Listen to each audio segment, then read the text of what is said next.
It's a presidential election year, and here in Virginia, what looked to be a potential nail-biter now seems to be anything but.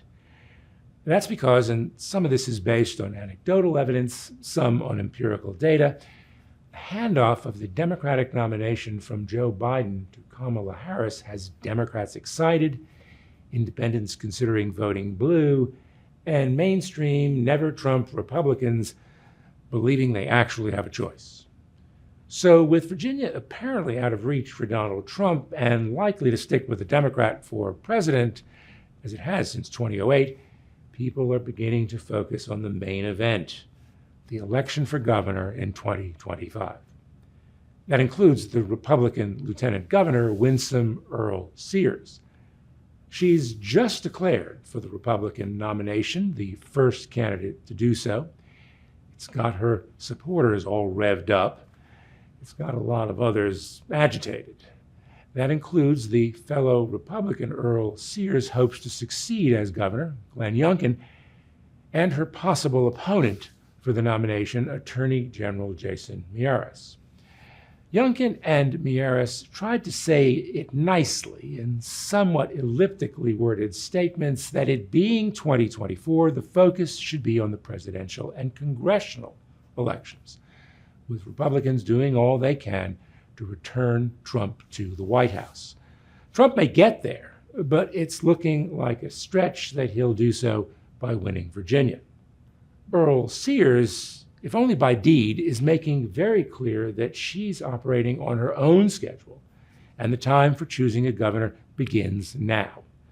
This early start is a chance for Earle-Sears to make friends and raise funds, and when it comes to money, she badly lags Miyares.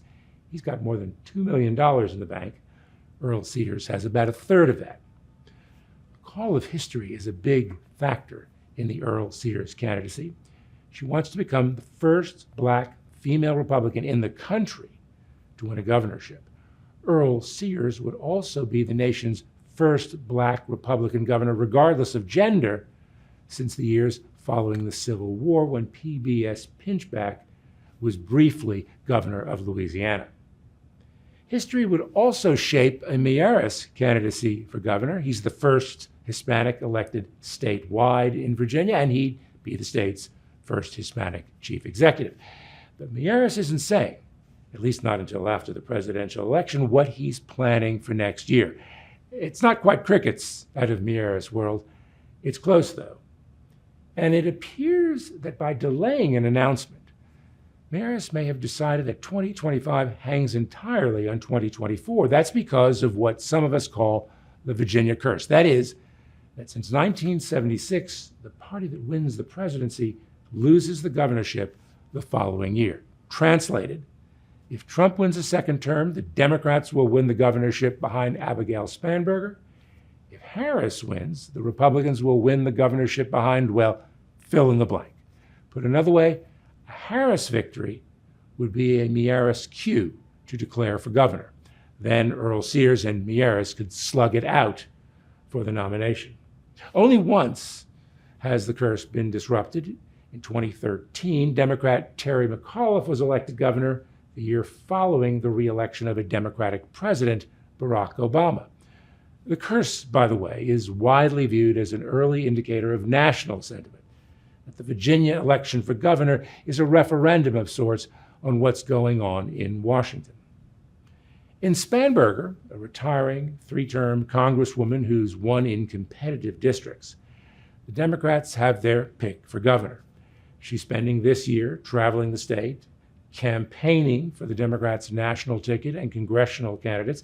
It's an important way of making friends, of building coalitions.